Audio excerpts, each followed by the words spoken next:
السلام علیکم سامعین، 4 محرم الحرام اور 30 جون ہے۔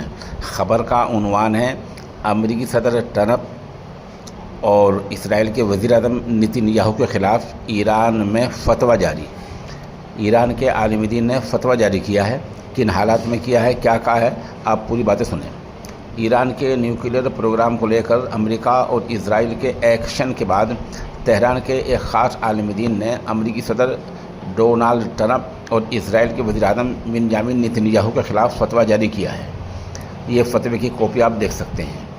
نیو یارک سن کی ایک رپورٹ کے مطابق شیعہ عالم دین ناصر مکارم شیرازی نے دنیا بھر کے اہل اسلام سے اتحاد کی اپیل کرتے ہوئے فتویٰ جاری کیا ہے۔ فتوے میں کہا گیا ہے کہ کوئی بھی شخص یا سرکار جو مشہور عالمی سطح پر اسلامک سماج کی قیادت کے لیے خطرہ بنے گا، اس کا معقول جواب دیا جائے گا۔ ایران کے سپریم رہنما کو دھمکی دینے یا ان کے قتل کا ارادہ اور منصوبہ بندی کرنے والوں کو اللہ کے عذاب کا سامنا کرنا ہوگا۔ اس طرح کی حرکت کو اللہ کی توہین کے طور پر دیکھا جائے گا اور اسے اللہ کے خلاف لڑائی کے طور پر دیکھا جائے گا۔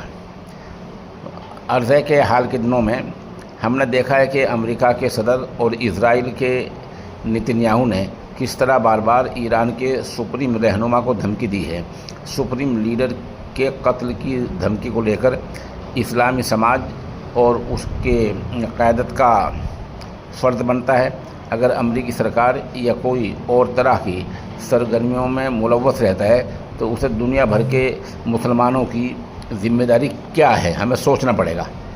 فتوے میں آگے کہا گیا ہے کہ جو بھی ایران کے سپریم رہنما یا مذہبی رہنماؤں کے قتل کا منصوبہ بندی کرے گا، اسلامی قانون کے تحت یہ کڑی سے کڑی سزا کا حقدار ہوگا۔ دنیا بھر کے تمام اہل اسلام کے لیے ضروری ہے کہ وہ اپنے دشمنوں کو پہچانیں اور طاقت کے ساتھ بدلہ لیں۔ اگر انہیں کڑی سزا نہیں دی جائے گی تو معاملہ کمزور پڑ جائے گا۔ فتوے میں کہا گیا ہے کہ جو بھی اسلامی امہ کے رہنمائی اور اس کی اتحاد کے لیے خطرہ بنے گا، اسے اللہ کی توہین مانا جائے گا۔ بہرحال اس مطلب کا فتویٰ جاری ہوا ہے۔ یہ ہم نے اس کی کاپی بھی آپ کو ہم دکھا رہے ہیں، اس میں آپ پڑھ سکتے ہیں۔